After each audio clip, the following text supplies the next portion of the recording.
नमस्कार दोस्तों, स्वागत है आपके अपने YouTube चैनल रीडिंग लवर्स पर।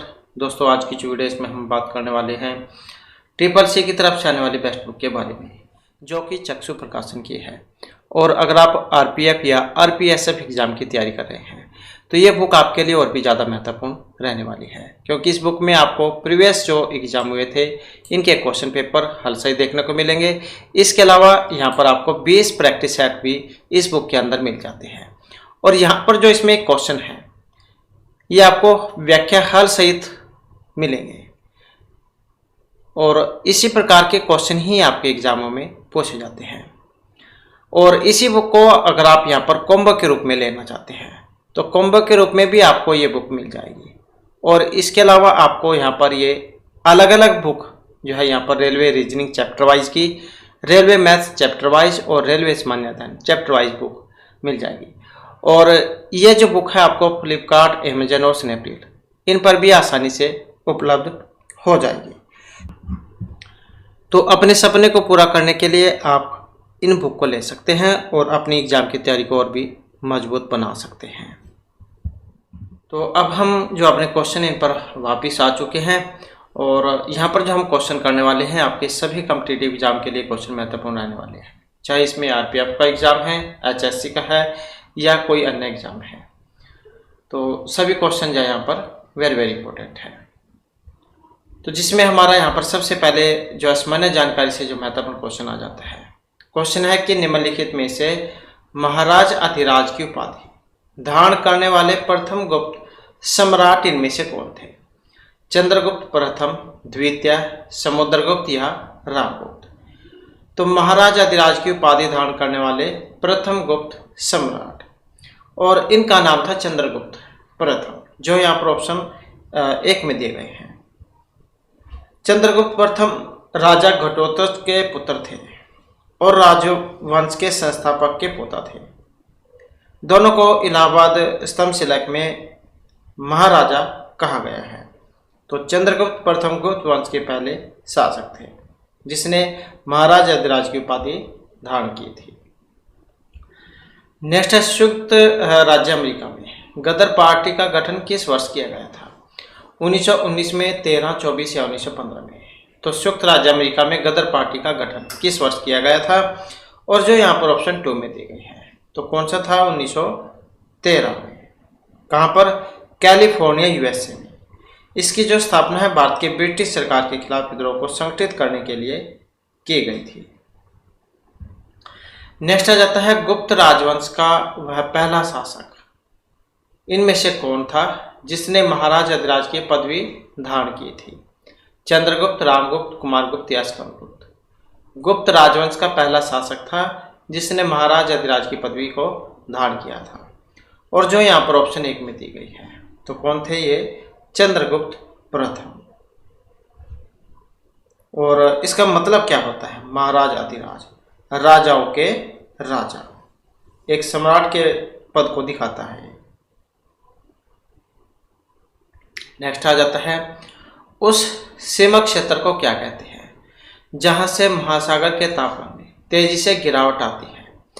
महाद्वीपीय सीमांत, द्रवतल, ताप प्रवणता, थर्मोक्लाइन कह देते हैं जिसको, या फिर महासागरीय कटक?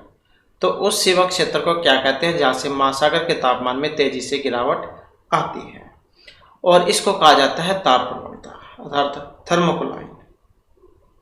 पानी के कुल आयतन का लगभग 90% गहरे समुद्र में थर्मोक्लाइन के नीचे पाया जाता है, और इस क्षेत्र में जो तापमान है वो 0 डिग्री सेल्सियस तक पहुंच जाता है।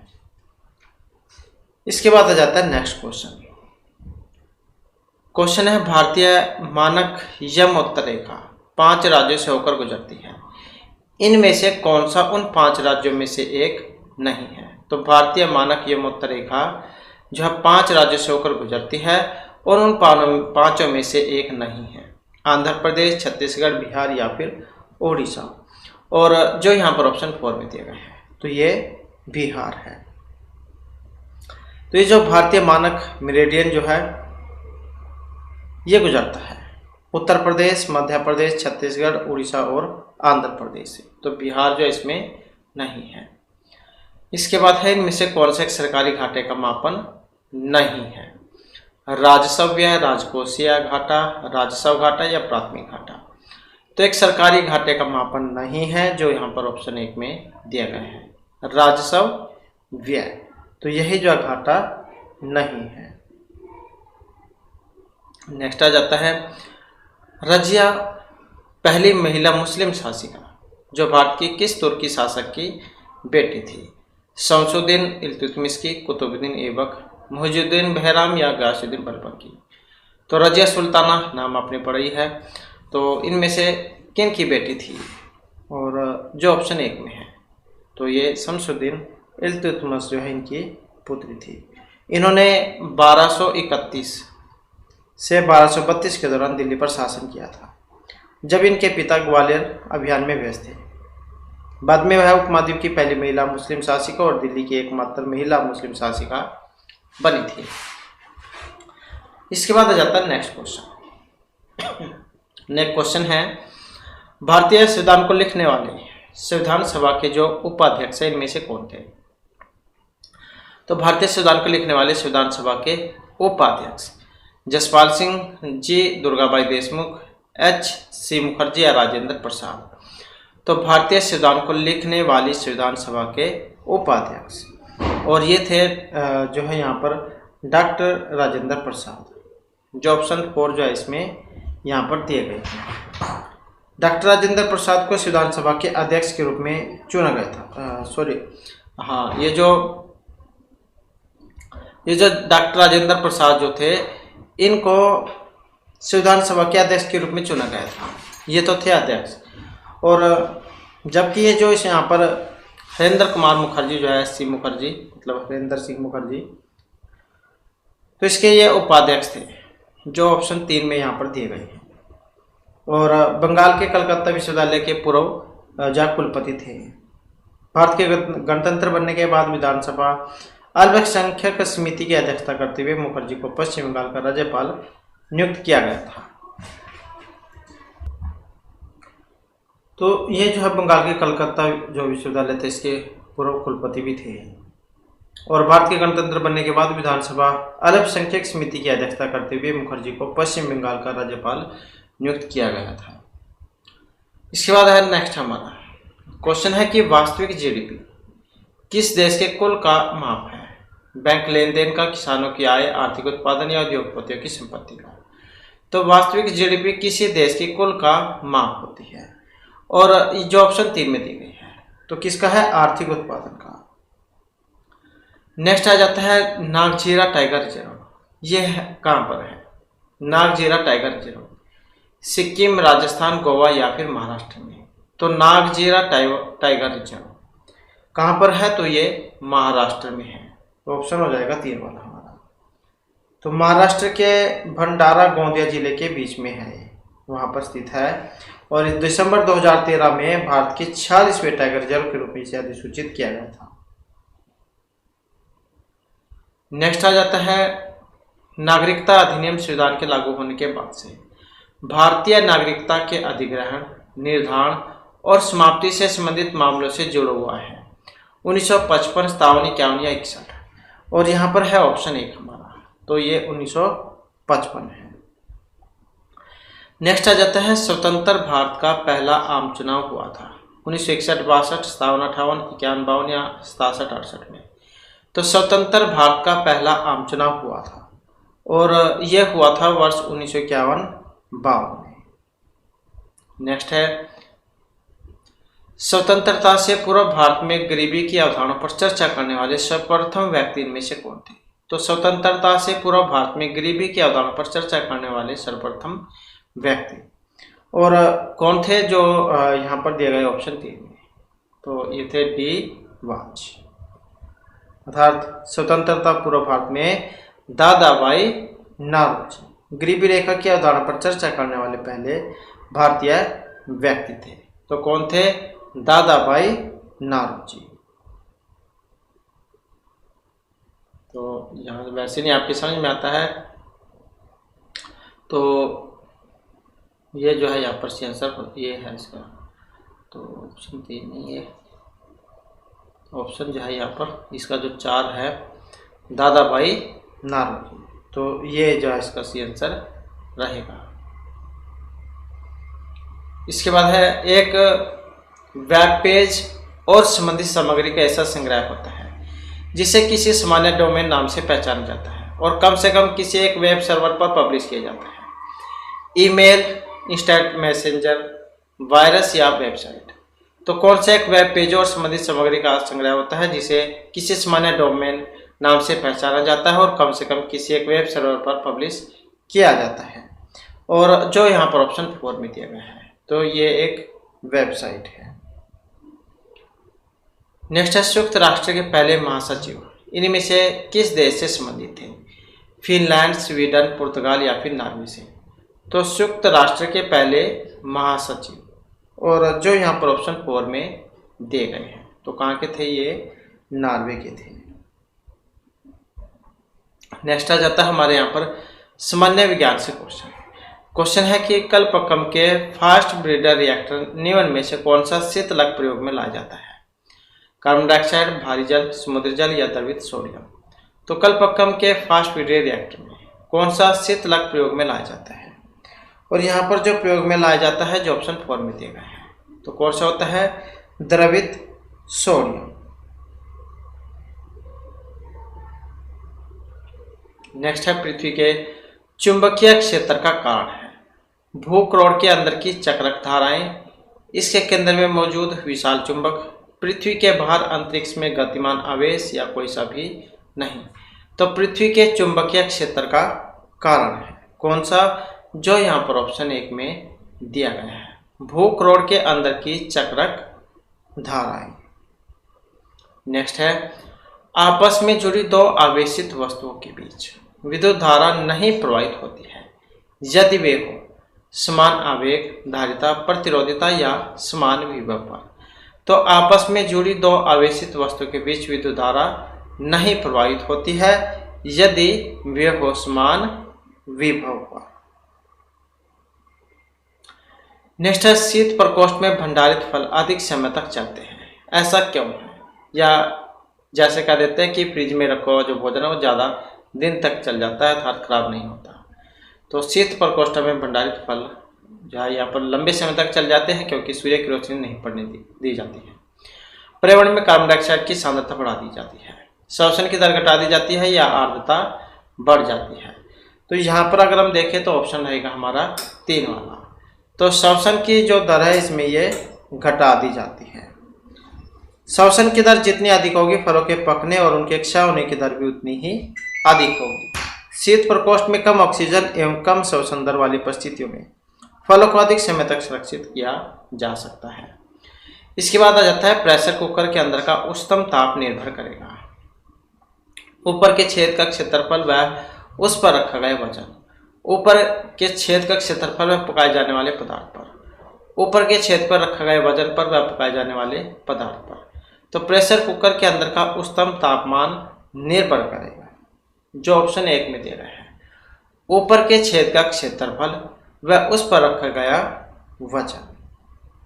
प्रेशर कुकर जो होता है इसमें वायुमंडलीय दाब से अधिक दाब उत्पन्न करके खाना बनाने की व्यवस्था होती है। अधिक दाब होने के कारण कुकर में दाल 100 डिग्री सेल्सियस से अधिक ताप तक गर्म किया जा सकता है क्योंकि अधिक दाब पर जल का क्वथनांक अधिक होता है। प्रेशर कुकर के अंदर उच्चतम तापमान ऊपर के छेद के क्षेत्रफल एवं उस पर रखे गए वजन पर निर्भर करता है। इसके बाद है पानी के 4 डिग्री सेल्सियस पर शरीर तैरता है, यदि तापमान 100 डिग्री हो जाए तो क्या होगा? पानी के 4 डिग्री पर तो शरीर तैरेगा, यदि अगर 100 हो तो डूब जाएगा, परिवर्तन नहीं होगा, कुछ अधिक भाग पानी में डूबेगा या आसानी से तैरेगा। तो यहाँ पर देखें तो ऑप्शन आएगा 1 वाला। 4 डिग्री पर अगर तैर रहा है तो 100 डिग्री पर डूब जाएगा। द्रव को गर्म करने पर उनके आयतन में वृद्धि परंतु घनत्व में कमी होती है। 4 डिग्री पर सिर पानी में तैरेगा क्योंकि सिर का घनत्व 4 डिग्री पर जल के घनत्व से कम है। जब तापमान 100 डिग्री हो जाएगा तो पानी का घनत्व सिर की अपेक्षा कम हो जाएगा और शरीर डूब जाएगा। इसके बाद है अगर वस्तु को 8 किलोमीटर सेकंड के वेग से अंतरिक्ष में फेंका जाए तो वह वस्तु अंतरिक्ष में ही चली जाएगी, पृथ्वी पर आ गिरेगी, पृथ्वी के चारों ओर कक्षा में परिक्रमा करने लग जाएगी या फट जाएगी। अगर वस्तु को 8 किलोमीटर सेकंड के वेग से अंतरिक्ष में फेंका जाए तो तो क्या प्रभाव होगा? ऑप्शन 2, वह वापिस पृथ्वी पर आ जाएगी। किस लिए आएगी? गुरुत्वाकर्षण बल के कारण, क्योंकि पृथ्वी का जो पलायन वेग है ये 11.2 किलोमीटर सेकंड होता है और चंद्रमा का पलायन वेग होता है 2.38 किलोमीटर सेकंड। नेक्स्ट है शोषक सेल में निम्न में से कितना विद्युत अपघट्ट के रूप में होता है? तो शोषक सेल में अमोनिया क्लोराइड और जिंक क्लोराइड, सोडियम क्लोराइड और कैल्शियम क्लोराइड, मैग्नीशियम क्लोराइड और जिंक क्लोराइड, अमोनियम क्लोराइड और कैल्शियम क्लोराइड। तो शोषक सेल जो होता है, जो आप जो है घड़ी वगैरह में जो प्रयोग में आता है या रिमोट में, तो कितना विद्युत अपघटक के रूप में होता है इसमें, और जो यहाँ पर ऑप्शन 1 में दिया गया है तो ये होता है इसमें अमोनिया क्लोराइड और जिंक क्लोराइड। शोषक सेल में जस्ते का बर्तन होता है जिसमें मैग्नीज डाइऑक्साइड, नोसदार कार्बन आदि भरे होते हैं और इस सेल को पुनः आवेशन नहीं किया जा सकता और एक बार प्रयोग कर लेने से वह बेकार हो जाता है। इसमें कार्बन की छड़ एनोड का कार्य करती है जबकि स्वयं जस्ते का बर्तन कैथोड का काम करता है। नेक्स्ट है पर्णीय छिड़काव के लिए सबसे प्रचलित उर्वरक, sodium nitrate, ammonium chloride, urea या डीएपी।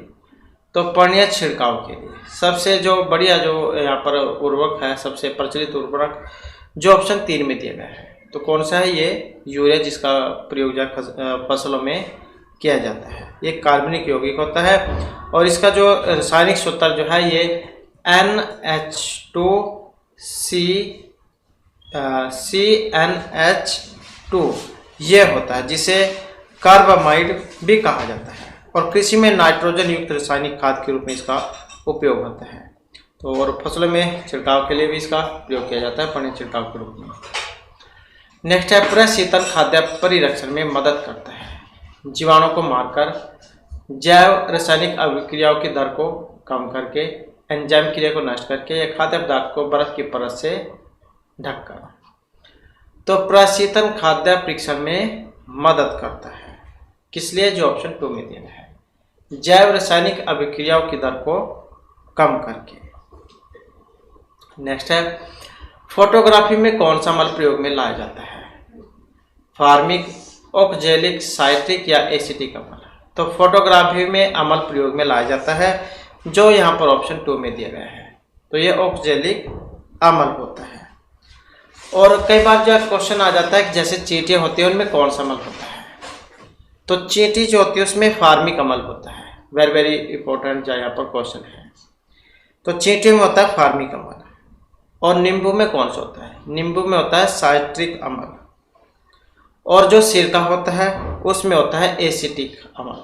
ये वाला जो अमल है ये आपका सिरका में होगा, सिरका, और ये जो आपका चींटी में होगा, चींटी में, और ये वाला जो है आपका ये नींबू में होता है, नींबू।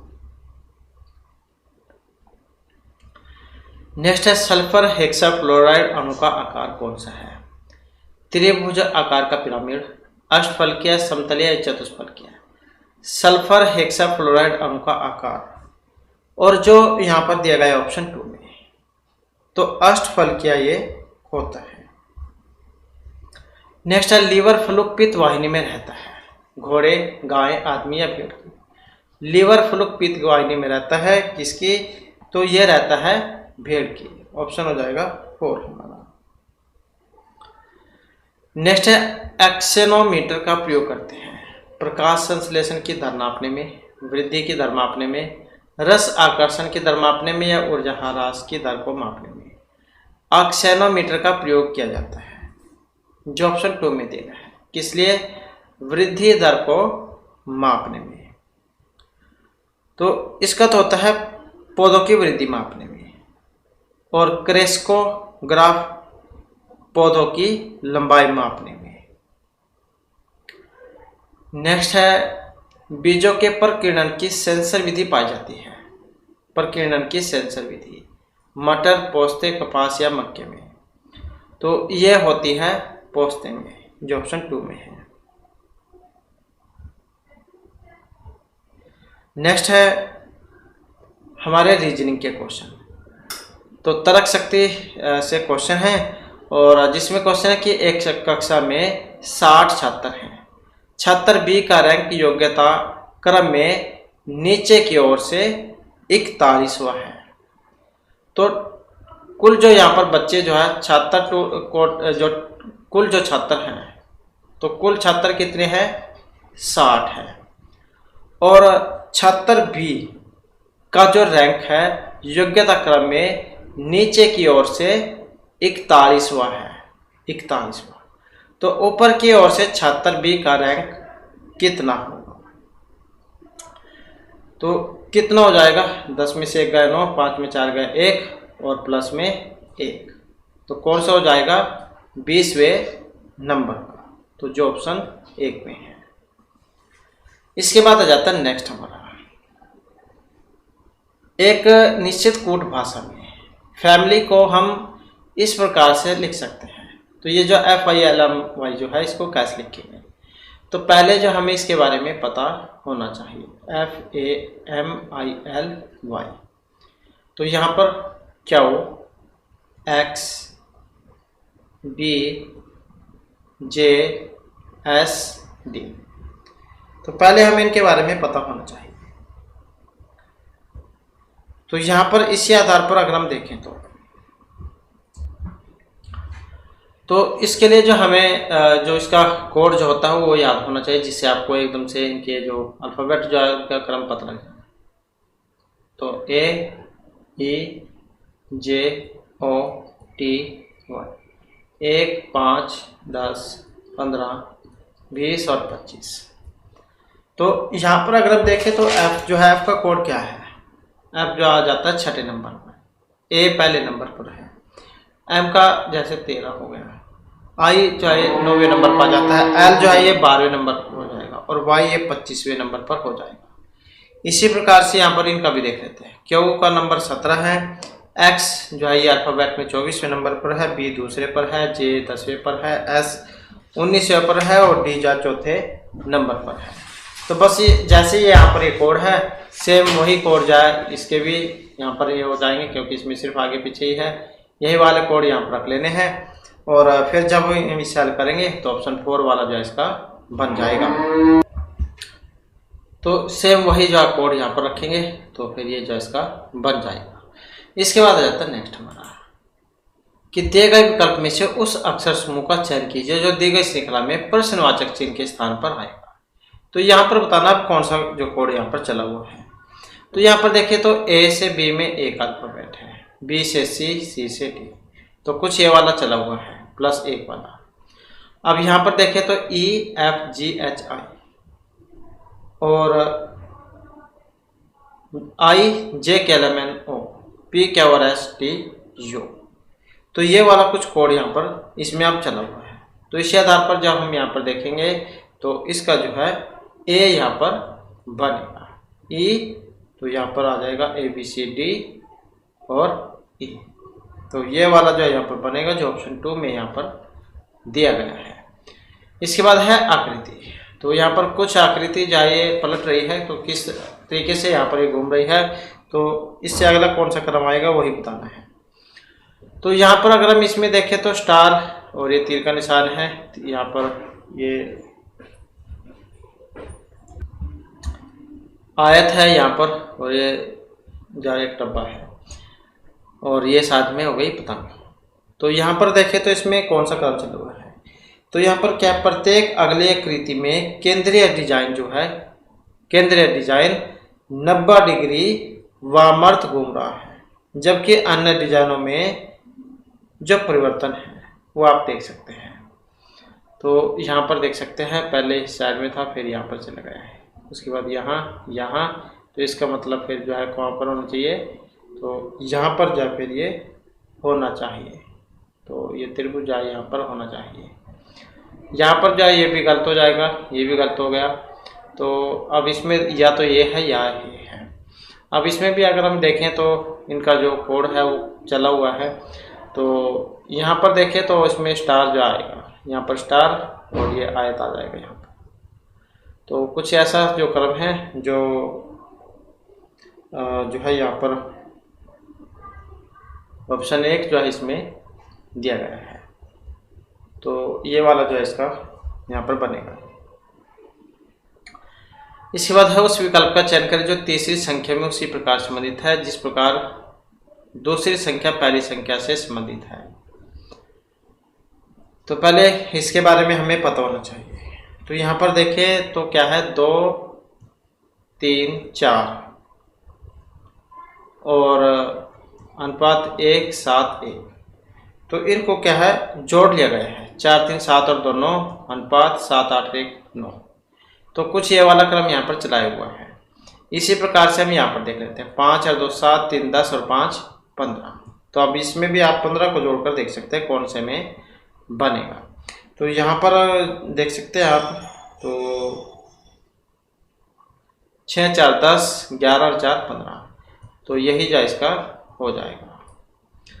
इसके बाद है धीरज ने संदीप से कहा मेरी माँ। धीरज ने संदीप से कहा मेरी माँ तुम्हारी माँ की इकलौती पुत्री है। धीरज ने संदीप से कहा कि मेरी माँ तुम्हारी माँ की इकलौती पुत्री है। तो धीरज की माँ का संदीप से क्या संबंध है? तो इनका जो संबंध है ये बहन से है। इकलौती मतलब उसकी बहन से है। तो यही हो जाएगा। धीरज की माता इकलौती पुत्री है संदीप की माता की। तो धीरज की माता बहन है संदीप की। नेक्स्ट आ जाता है 4 अक्षर समूह दिए गए हैं जिनमें से 3 किसी तरीके से समान है और एक अलग है। तो अलग अक्षर समूह बताना आपने। 4 अक्षर समूह यहाँ पर दिए गए जिनमें से 3 एक जैसे हैं और एक अलग है। अब जो एक अलग है वो कौन से वाला है? यहाँ पर अगर देखें तो जो ऑप्शन 4 में दिया गया है WRU। तो यही जो है यहाँ पर अलग है, क्योंकि यहाँ पर अगर हम देखें तो A और E ये स्वर है, वावल है, लेकिन यहाँ पर नहीं है क्योंकि रीजनिंग जो होती है उसमें किसी भी तरीके से क्वेश्चन को दिया जा सकता है। इसके बाद है उस सही विकल्प का चयन कीजिए जो दिखाए गए शब्दों के क्रम को दिखाता है। जैसे वह अंग्रेजी वर्णमाला में होते हैं, जो डिक्शनरी जो होती है उसमें होते हैं, उस प्रकार से आपने बताना है। तो कौन सा सबसे पहले आएगा, कौन सा बाद में आएगा। तो यहाँ पर जैसे इसमें भी P है, यहाँ पर भी P है और इसमें PO, यहाँ पर PR है। तो अल्फाबेट में देख सकते हैं सबसे पहला कौन सा आता है। तो E जो है वही सबसे पहले ABCDE, तो यही सबसे पहले आता है। तो अब E वाला आप देख सकते हैं इसमें। अब E वाले जो है यहाँ पर इसमें जो है 2 हैं और E के बाद फिर आपने नेक्स्ट वाला देख लेना है कौन सा आता है सबसे पहले। ABCDEFGHIJKLMNNOPQR। तो इसका मतलब है यहाँ पर जो N जो है वो सबसे पहले आता है। तो इस आधार पर फिर आप जो है इसमें देख सकते हैं। तो ये सबसे पहले आ जाएगा और ये तो दोनों ही पहले गलत हो चुके हैं। फिर उसके बाद देख सकते हैं नेक्स्ट में और N के बाद क्या आता है, R आता है। तो R एक इसमें है और फिर इसके बाद देख सकते हैं और एक इसमें है। तो यहाँ पर फिर उसके बाद क्योंकि R बाद में आता है और E पहले आता है, तो फिर ये जो है इसका हो जाएगा। तो 4 3 देख सकते हैं कौन से में बने हैं यहाँ पर, तो इसी में बने हैं। तो 4 3 5 1 2 ये वाला कोड आप देख सकते हैं इसमें। तो फिर यही जो है इसका बन जाएगा।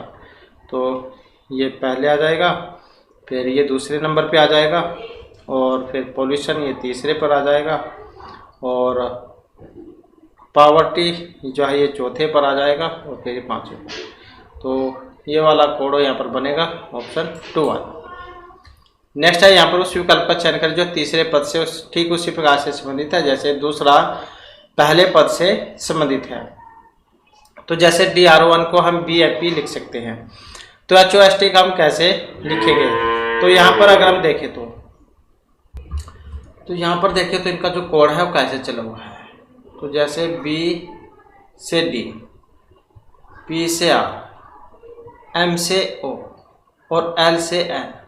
तो ये वाला इस तरीके से जो है यहाँ पर कोड इसमें ये चला हुआ है। तो इसी प्रकार से अगर हम यहाँ पर देखें तो कौन से वाला फिर ये बनेगा, तो यहाँ पर जो है फिर ऑप्शन 1 वाला बन जाएगा, FMQR। नेक्स्ट आ जाता है निम्नलिखित विकल्प में से वह शब्द चुनिए दिए गए शब्द के अक्षर का प्रयोग करके नहीं बनाया जा सकता। अब इसमें एक जो अल्फ़ाबेट जो है वो मिस है, तो जो कौन सा यहाँ पर नहीं बनाया जा सकता। तो यहाँ पर अगर हम इसमें देखें तो ये जो L है, तो L जो इसमें कहीं भी नहीं दिया गया है, तो इसका मतलब यही जो है यहाँ पर नहीं बनाया जा सकेगा। इसके बाद आ जाता है नेक्स्ट हमारा। नेक्स्ट जो है यहाँ पर हमारे जो इंग्लिश ग्रामर जो है इसके महत्वपूर्ण जो क्वेश्चन है वो आ जाते हैं। तो यहाँ पर जो हमारा पहला जो क्वेश्चन आ जाता है, pick the choice closest to the meaning of the word given in the capital. तो इसके पास का जो मीनिंग है वो आपने बताना है, और इसको जो है यहाँ पर उल्लसित जो है वो कह देते हैं, कांति में उल्लसित। और फिर इसके पास का अगर हम यहाँ पर वर्ड देखें तो ऑप्शन 4 में जो दिया गया है, तो शाइनिंग जो है यहाँ पर चमकना, तो यही इसके नज़दीक का है। इसके बाद आ जाता है नेक्स्ट हमारा। नेक्स्ट में है अगेंस्ट इसकी word are given for suggestive meaning to the word phrase is opposite in the meaning to the keyword. तो इसका बताना है मिथक, सत्य, स्पीक फ्लैशली या फैब्रिकेट, घटना। तो कहानी इसको कह देते हैं, और इसका जो यहाँ पर जो सी आंसर जो है, क्योंकि यहाँ पर इसका क्या है अपोजिट बता रहा था, phrase which is opposite in meaning to the keyword. तो अपोजिट जो है यहाँ पर ऑप्शन 2 में जो दिया गया है, ट्रूथ, फेबल या नीति कथा या पौराणिक कथा या फिर झूठ कह देते हैं इसको, तो झूठ सच, तो यही हो जाएगा। इसके बाद है flips is plural from a noun then what is singular from. तो सिंगुलर बतानी है इसकी, और जो यहाँ पर ऑप्शन 2 जो है इसमें दी गई है, तो ये हो जाएगी लाइफ, लाइफ, लाइफ्स। तो यहाँ पर क्या है प्रेजेंट परफेक्ट टेंस जो दिया गया है पैसिव वॉइस में, और प्रेजेंट इंडेफिनिट टेंस जो है इसमें आपने बदलना है। Crops have been destroyed by floods. तो जब हम यहाँ पर इसका बनाएंगे तो कौन से वाला बनेगा, और यहाँ पर अगर हम देखें तो जो है ऑप्शन 1 जो है यहाँ पर इसका बनेगा, crops are destroyed by floods. तो ये वाला जो है यहाँ पर इसका बनेगा, सब्जेक्ट, वर्ब, ऑब्जेक्ट, और फ्लड्स डिस्ट्रॉय क्रॉप्स। नेक्स्ट आ जाता है यहाँ पर change the following sentence in direct speech into direct and choose the correct answer from option given. Principal said it gives me great pleasure to be there this evening. तो जब हम इसका बनाएंगे तो कौन सा वाला बनेगा, और यहाँ पर देखें तो हमारा जो आंसर है ऑप्शन बनेगा 4 वाला, the prince said that it give him great pleasure to be there that evening. तो इसके बाद जो हमारा क्वेश्चन आ जाता है यहाँ पर 4 words are given out of which one only 1 word is spell correctly. तो एक सही है और वही जो आपने यहाँ पर बताना है, और सही को देखें तो यहाँ पर ऑप्शन रहेगा 1 वाला, तो यही जो हमारा यहाँ पर सही है, और पवित्र जो है यहाँ पर इसको कहा जाता है, PIOUS। इसके बाद आ जाता है नेक्स्ट क्वेश्चन। तो यहाँ पर आ जाता है एरर वाला क्वेश्चन, तो इसमें बताना है कौन से में है, और एरर की बात करें तो यहाँ पर ऑप्शन रहेगा 3 वाला, तो इसमें है यहाँ पर।